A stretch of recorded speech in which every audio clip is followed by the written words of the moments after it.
नमस्कार, जय हिंद। मेरा नाम है पूजा गिरीश और एक बार पुनः उपस्थित हूँ आप सभी के समक्ष सितंबर के most important current affair series में। देखिए, आज के हमारे इस लेक्चर में हम 22 सितंबर से लेकर 25 सितंबर तक के जितने भी इंपॉर्टेंट करंट अफेयर हैं उन सबको कवर करने वाले हैं, है ना। देखिए, और आज का ये जो इम्पोर्टेंट है वो क्यों है, क्योंकि आज हम नेशनल फिल्म अवार्ड के बारे में भी जिक्र करेंगे।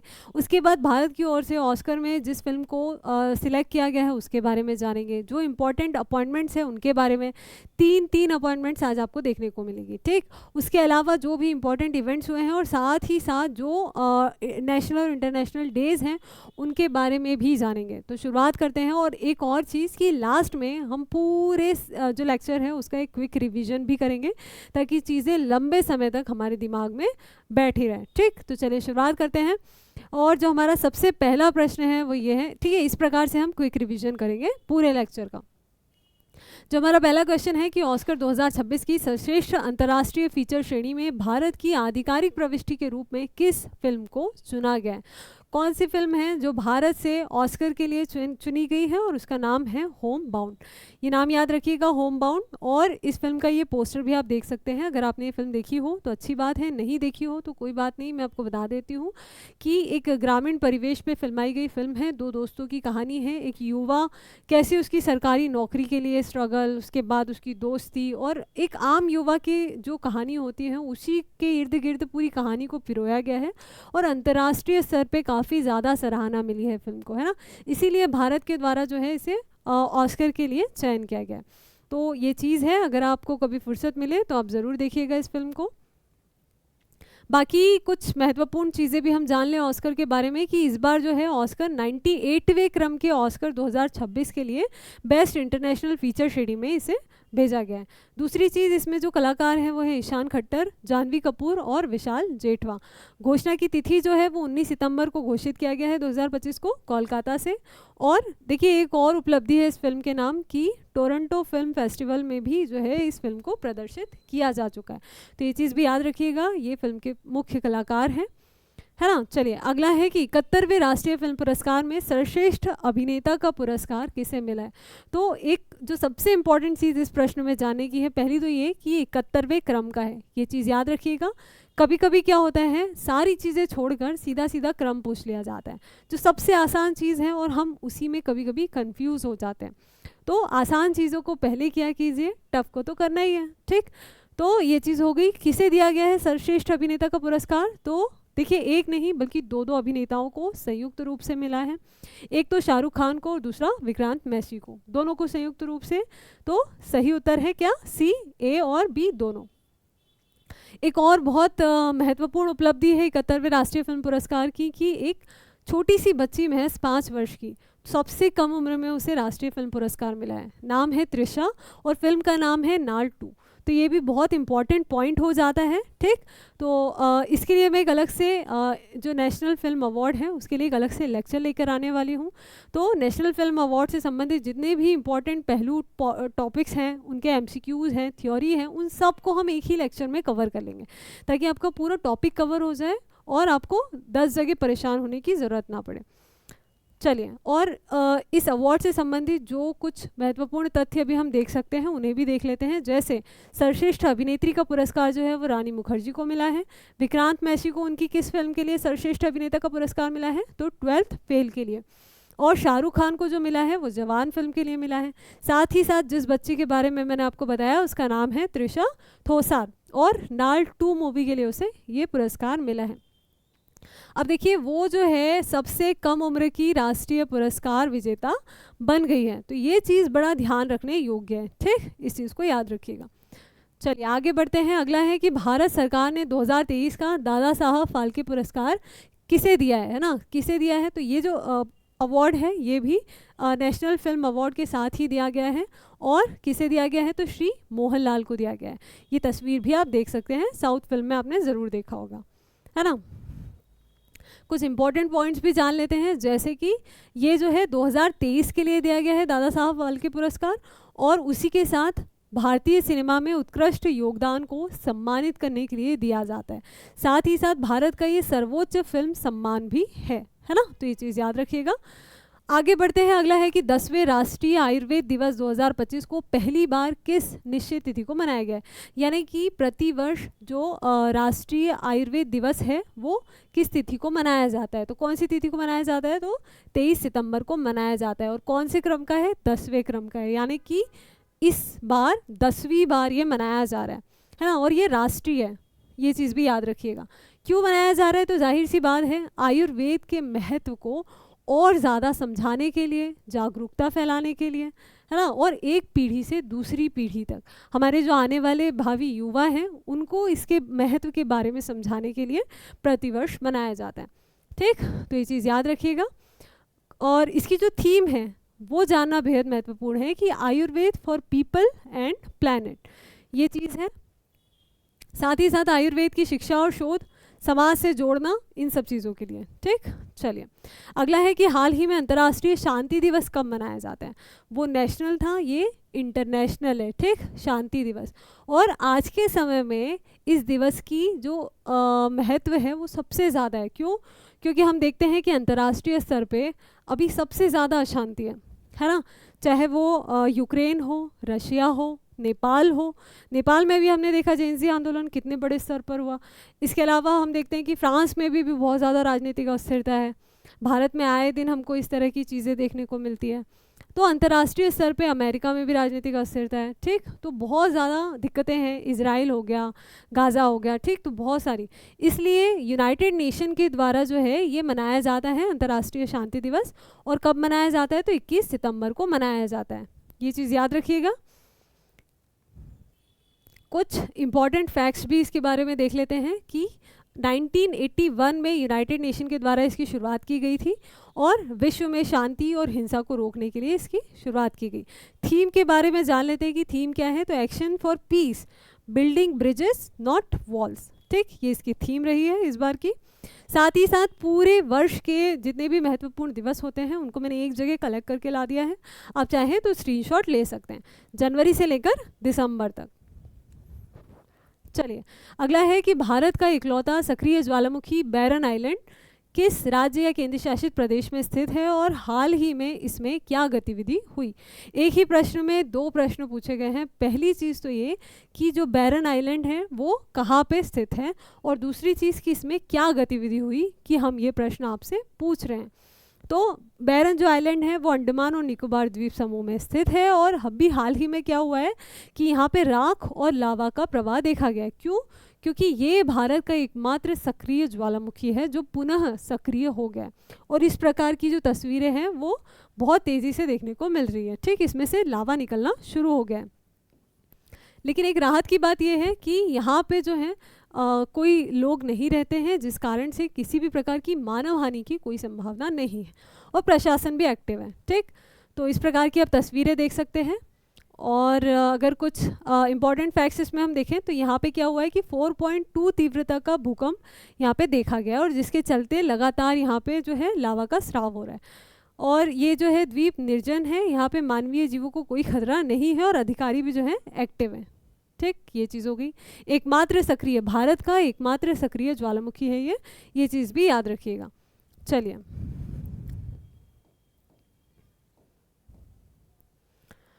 आगे बढ़ते हैं।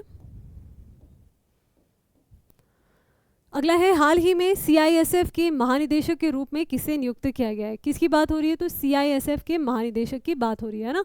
CIF यानी सेंट्रल इंडस्ट्रियल सिक्योरिटी फोर्स, है ना। किसे नियुक्त किया गया है महानिदेशक के रूप में, तो ये जो है इनका नाम है प्रवीण रंजन। ठीक, प्रवीर रंजन है इनका नाम, प्रवीर, ये चीज़ याद रखिएगा आप, नाम प्रवीर रंजन है इनका नाम। और इससे पहले जो थे वो राजविंदर सिंह भट्टी थे, लेकिन अभी वर्तमान में प्रवीर रंजन, सितंबर में इनकी नियुक्ति की गई है महानिदेशक के रूप में। तो ये हमारा पहला नियुक्ति संबंधी प्रश्न है। ठीक, ये आप इनकी तस्वीर भी देख सकते हैं। अगला है हाल ही में ITPB के महानिदेशक के रूप में किसे नियुक्त किया गया है। ठीक, इंडो तिब्बतियन बॉर्डर पुलिस जो होती है इसके महानिदेशक के रूप में। और किसे नियुक्त किया गया है, तो इनका नाम है प्रवीण कुमार। ठीक, उनका नाम था प्रवीर रंजन, CISF के जो थे प्रमुख, और इनका नाम है प्रवीण कुमार। तो ये दोनों नियुक्तियां बेहद महत्वपूर्ण हैं, नाम याद कर लीजिएगा, ये इनकी तस्वीर है। ठीक, अब देखिए इसी के साथ जितनी भी महत्वपूर्ण नियुक्तियां हैं हमारे जो इन सारी चीज़ों से संबंधित है उनको मैंने एक जगह कलेक्ट करके ला दिया है। आप चाहें तो स्क्रीनशॉट ले सकते हैं ताकि आपको अच्छे से याद हो जाए। जो भी बच्चे डिफेंस वगैरह की तैयारी करते हैं या फिर रेलवे या फिर एसएससी वगैरह, सब में इस तरह के प्रश्न पूछे जाते हैं, एक ना एक नियुक्ति संबंधी आता ही है। तो ये सबसे लेटेस्ट अपॉइंटमेंट्स हैं जो मैं यहाँ पे लेकर आई हूँ। सबसे पहले बात करते हैं CISF की, ठीक। तो इनके कौन बन गए हैं? प्रवीर रंजन, जो भी हमने देखे, और ITBP के जो हैं वो प्रवीण कुमार। SSB की बात करें तो संजय सिंघल, BSF दलजीत सिंह चौधरी, CRPF की बात करें तो ज्ञानेंद्र प्रताप सिंह, है ना। NSG की बात करें तो B श्रीनिवासन, ठीक, ये चीज़ भी याद रखिएगा। उसके बाद SPG की बात करें तो आलोक शर्मा, NCC गुरबीर पाल सिंह, ICG की बात करें तो परमेश शिवमणि, ठीक। NDRF की बात करें तो पीयूष आनंद। उसके बाद RPF सोनाली मिश्रा, ये जो है पहली महिला बनी है DG, ठीक। तो ये बहुत ही ज़्यादा महत्वपूर्ण हो जाता है क्योंकि महिला है, ऊपर से पहली है। अगला है home guard SBK Singh, Assam rifles Vikas Lakhera, NCB की बात करें तो अनुराग गर्ग, वायुसेना, नौसेना और सेना के जो प्रमुख हैं उनको भी मैंने यहाँ पे कलेक्ट कर दिया है। जैसे वायुसेना के प्रमुख एयर चीफ मार्शल कौन है? अमरप्रीत सिंह हैं। नौसेना के दिनेश कुमार त्रिपाठी, और सेना के प्रमुख हैं उपेंद्र द्विवेदी, ठीक। अब आप देखिए एक काम और कीजिएगा, जितने भी शॉर्ट फॉर्म लिखे हैं, ठीक, इन सब के फुल फॉर्म आप मुझे कॉमेंट में लिख के बताएंगे। कभी कभी क्या होता है एग्जाम में सीधा सीधा फुल फॉर्म पूछ लिया जाता है। आपको पता है तो ठीक है, नहीं पता है तो सर्च कीजिए, लेकिन ज़रूर बताइए, ठीक। और हो सके तो उनके प्रमुख के नाम भी लिखिए ताकि आपको यहीं पर याद हो जाए। चलिए आगे बढ़ते हैं। अंतर्राष्ट्रीय जल पुरस्कार से सम्मानित होने वाले पहले भारतीय कौन बन गए? तो ऐसा पहली बार हुआ है कि किसी भारतीय को अंतर्राष्ट्रीय जल पुरस्कार से सम्मानित किया गया है, ठीक। और इनका नाम क्या है? ये जो तस्वीर आपको दिखाई दे रही है, तो इनका नाम है हिमांशु कुलकर्णी। ये नाम याद रख लीजिए। अंतर्राष्ट्रीय स्तर पे इन्हें पुरस्कृत किया गया और वो भी जल से संबंधित पुरस्कार है, ठीक। तो बहुत ज़्यादा इम्पॉर्टेंट है। ये तस्वीर भी आप देख सकते हैं। अब देखिए ये जो पुरस्कार है किस संस्था के द्वारा दिया जाता है? तो ये अमेरिका की यूनिवर्सिटी ऑफ ओक्लाहोमा के द्वारा वाटर सेंटर के द्वारा ये दिया जाता है, ठीक। और इसके अलावा अगर हम देखें तो ये जो पुरस्कार है इसकी शुरुआत 2009 में की गई थी, है ना। तब से लगातार दिया जाता है उस व्यक्ति को जो अंतर्राष्ट्रीय स्तर पे जल प्रबंधन के क्षेत्र में बहुत महत्वपूर्ण भूमिका अदा करता है, ठीक। तो ये चीज़ हो गई। और इनका नाम है हिमांशु शुक्ला, ठीक, हिमांशु कुलकर्णी, सॉरी, ये चीज़ याद रखिएगा। अगला है ब्रिटेन, फ्रांस, कनाडा, ऑस्ट्रेलिया, पुर्तगाल, बेल्जियम, लग्जमबर्ग ने सितंबर 2025 में किस देश को मान्यता दे दिया? ऐसा कौन सा देश है जिसको इतने सारे देशों ने मिलकर आधिकारिक मान्यता दे दी? और वो कौन है? तो वो है फिलिस्तीन। फिलिस्तीन का नाम सुनते से ही हमें इजराइल का नाम याद आ जाता है।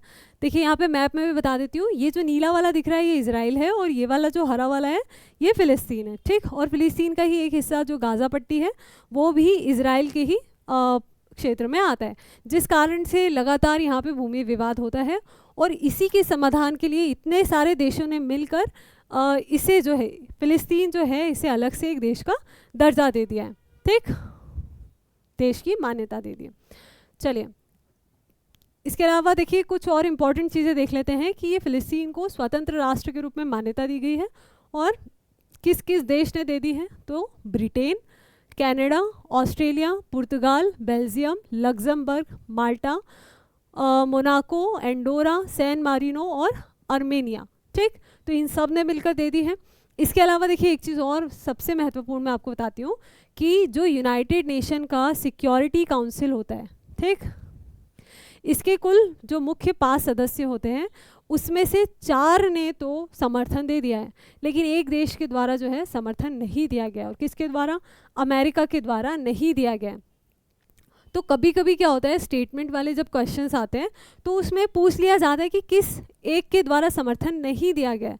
तो वो चीज़ आपको याद रखनी है कि किसके द्वारा नहीं दिया गया है? अमेरिका के द्वारा नहीं दिया गया।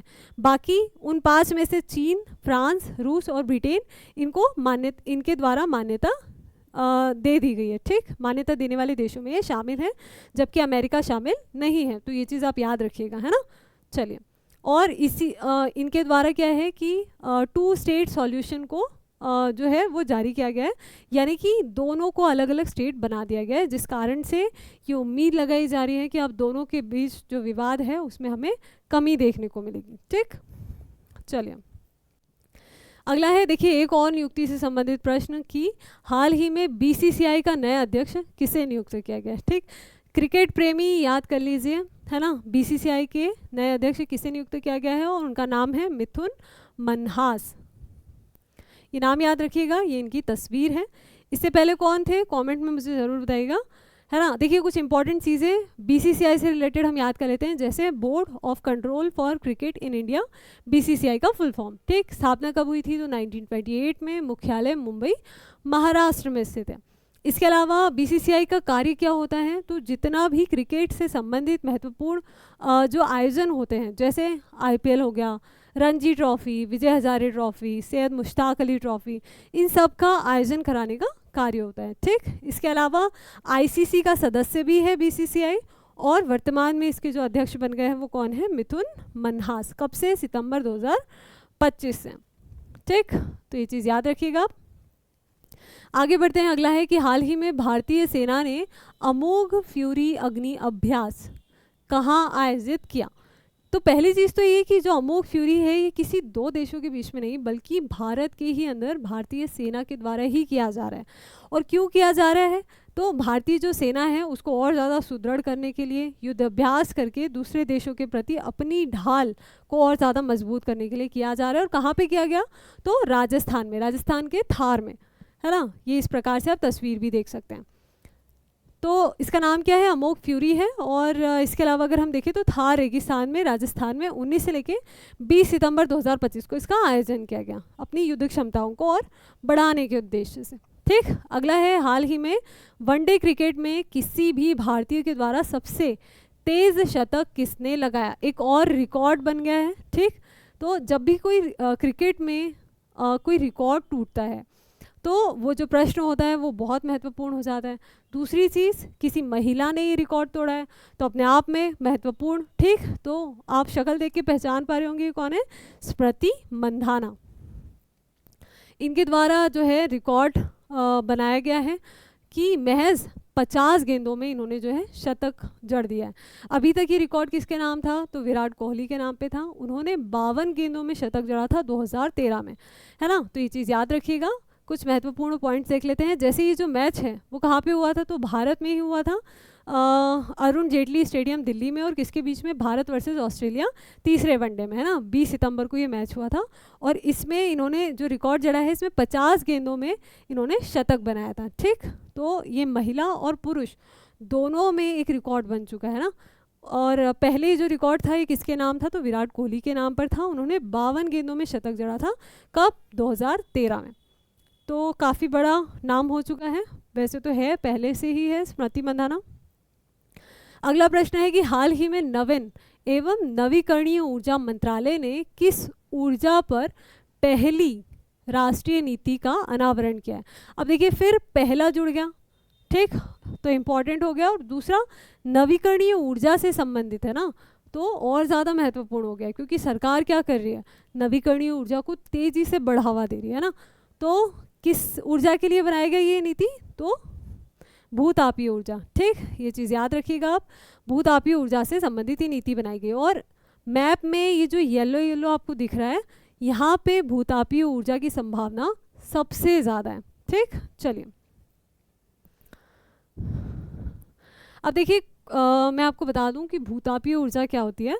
तो जो लोग भी उत्तर भारत में विशेषकर, जैसे बद्रीनाथ हो गया, हरिद्वार, यहाँ पे जो घूमने जाते हैं केदारनाथ के दर्शन के लिए, तो रास्ते में आपने देखा होगा कि आपको गर्म पानी के कुंड नज़र आते हैं। बहुत ज़्यादा ठंड होने के बावजूद इतना गर्म पानी होता है यहाँ पे। और हमारे जो दादा दादी होते थे, है ना, वो तो बहुत ज़्यादा इस चीज़ को मानते थे। गर्म जो चावल होते थे उनको लेकर जाते थे और पका कर लेके आते थे और बोलते थे ये जो चावल हैं जिसको खिलाए जाते हैं वो पूरी तरीके से निरोगी हो जाता है, स्वस्थ हो जाता है ना। लोग यहाँ पे जाके नहाते हैं। तो ये जो गर्म पानी के कुंड होते हैं, कभी सोचा है कि इतने गर्म कैसे होते हैं? क्योंकि यहाँ पे जो होती है भूतापीय ऊर्जा सर्वाधिक होती है ना। अब भूतापीय ऊर्जा क्या है, तो भूतापीय ऊर्जा वो ऊर्जा है जो पृथ्वी की आंतरिक गर्मी है ना, यहाँ पे आंतरिक गर्मी बहुत ज़्यादा होती है और उसी से प्राप्त होती है। इसे मुख्य रूप से भूतापीय स्रोतों से प्राप्त गर्म पानी और भाप के माध्यम से बिजली उत्पादन, हीटिंग और अन्य उद्देश्यों के लिए उपयोग किया जाता है। तो इस जो हीट मतलब इस हीट से उत्पन्न ये जो पानी है, इससे बिजली बनाने में बहुत ज़्यादा सहायता होती है, ठीक। तो इसीलिए सरकार जो है भूतापीय ऊर्जा को बहुत ज़्यादा महत्व दे रही है, ठीक। तो ये चीज़ याद रखिएगा आप। इसके अलावा देखिए कुछ इंपॉर्टेंट चीज़ें कि इस नीति का अनावरण 15 सितंबर 2025 को किया गया है। उद्देश्य भूतापीय ऊर्जा के अन्वेषण, विकास और व्यावसायिक उपयोग को बढ़ावा देना है ना। अगर निवेश प्रोत्साहन की बात करें तो 100% FDI की अनुमति दे दी गई है ना। जितना भी फॉरेन डायरेक्ट इन्वेस्टमेंट होती है उसमें 100% की छूट दी गई है, ठीक। और कर में छूट दी गई है, रियायती ऋण और आयात शुल्क में भी छूट दी गई है, ठीक। तो विशेष महत्व क्या है कि स्वच्छ ऊर्जा जो है और नवीकरणीय ऊर्जा है उसको बढ़ावा देना है। चलिए ये चीज़ हो गई। इसके अलावा अगला प्रश्न है कि हाल ही में मादक पदार्थों की तस्करी के विरुद्ध ऑपरेशन वीड आउट, ऑपरेशन का नाम याद रखिएगा, क्या नाम है, वीड आउट, किसने चलाया और किसके द्वारा चलाया गया है, तो ये चलाया गया है डायरेक्टरेट ऑफ रेवेन्यू इंटेलिजेंस, ठीक है, राजस्व और खुफिया निदेशालय के द्वारा। क्यों चलाया गया, तो सीधी सी बात है मादक पदार्थों की तस्करी के विरुद्ध, है ना, रोक लगाने के लिए। तो DRI के द्वारा मादक पदार्थों की तस्करी के खिलाफ बड़ी कार्यवाही करने के उद्देश्य से ये चलाया गया। अब देखिए अगर हमने ऑपरेशन की बात निकली ही है तो कुछ और महत्वपूर्ण ऑपरेशन जो अभी इसी साल में हमें बहुत ज़्यादा देखने को मिले हैं, बहुत ज़्यादा चर्चित रहे, तो उनका भी हम डिस्कशन यहाँ पे कर लेते हैं। इसके अलावा मैं अलग से एक लेक्चर लेकर आऊँगी जिसमें पिछले 3 सालों के सबसे महत्वपूर्ण ऑपरेशन को हम वहाँ पे डिस्कस कर लेंगे, ठीक। तो देखिए पहला ऑपरेशन कौन सा है, ऑपरेशन सिंदूर है जो कि 7 मई 2025 को चलाया गया था पाकिस्तान के विरुद्ध, जो पहलगांव आतंकी हमला हुआ था उसके विरोध में। दूसरा है ऑपरेशन महादेव, ये भी 2025 में जम्मू और कश्मीर में चलाया गया था और जो आतंकी हमला था पहलगांव उसी के विरोध में चलाया गया था। अगला है ऑपरेशन ब्रह्मा, ये म्यांमार में जब भूकंप आया था 7.7 तीव्रता का, उसमें फंसे हुए लोगों को राहत और सहायता उपलब्ध करवाने के लिए भारत की ओर से चलाया गया था। और ऑपरेशन अजय जो है ये कब चलाया गया था, तो ये अप्रैल 2025 में चलाया गया था और इजराइल और फिलिस्तीन के युद्ध के बीच में जो फंसे हुए भारतीय थे उन्हें बचाने के लिए ऑपरेशन अजय चलाया गया था, ठीक। तो ये चीज़ होगी। अब इसी के साथ हमारा जितने भी इंपॉर्टेंट करंट अफेयर्स थे वो यहीं पे समाप्त होते हैं। एक बार हम क्विक रिवीजन कर लेते हैं और आप चाहें तो स्क्रीनशॉट भी ले सकते हैं ताकि आप 1-2 बार देखकर इस चीज़ को याद कर लें, ठीक। चलिए, तो पहला है कि 10वें राष्ट्रीय आयुर्वेद दिवस कब मनाया जाता है, तो मनाया गया तो ये 23 सितंबर को मनाया गया। अगला है ऑस्कर 2026 की सर्वश्रेष्ठ अंतर्राष्ट्रीय फीचर श्रेणी में भारत की आधिकारिक प्रविष्टि कौन सी थी, तो होम बाउंड। अगला है भारत का इकलौता सक्रिय ज्वालामुखी बैरन आइलैंड कहाँ पे स्थित है, तो अंडमान और निकोबार द्वीप समूह में। भारत सरकार ने 2023 का दादा साहब फाल्के पुरस्कार किसे दिया, तो श्री मोहनलाल। अगला है अंतर्राष्ट्रीय जल पुरस्कार से सम्मानित होने वाले पहले भारतीय कौन बन गए हैं, तो हिमांशु कुलकर्णी। अगला है सितंबर 2025 में किस देश को मान्यता दी गई, तो फिलिस्तीन को दी गई। हाल ही में BCCI का नया अध्यक्ष कौन बन गया है, तो मिथुन मन्हास। भारतीय सेना ने अमोघ फ्यूरी अग्नि अभ्यास कहाँ आयोजित किया, तो राजस्थान। हाल ही में वनडे क्रिकेट किसी भी भारतीय के द्वारा सबसे तेज शतक किसने लगाया, तो स्मृति मंधाना। और अंतिम है कि हाल ही में CISF के महानिदेशक के रूप में किसे नियुक्त किया गया है, तो प्रवीर रंजन। चलिए, इसी के साथ आज का जो हमारा करंट अफेयर था वो यहीं पे समाप्त होता है। मिलते हैं एक और इम्पॉर्टेंट लेक्चर के साथ, तब तक आप अच्छे से पढ़ाई कीजिए और PDF के लिए टेलीग्राम चैनल ज्वाइन कर लीजिए। यहाँ पे आपको डेली करंट अफेयर भी उपलब्ध करवाया जाता है, तो अच्छे से पढ़ाई कीजिए और बने रहिए हमारे साथ। धन्यवाद।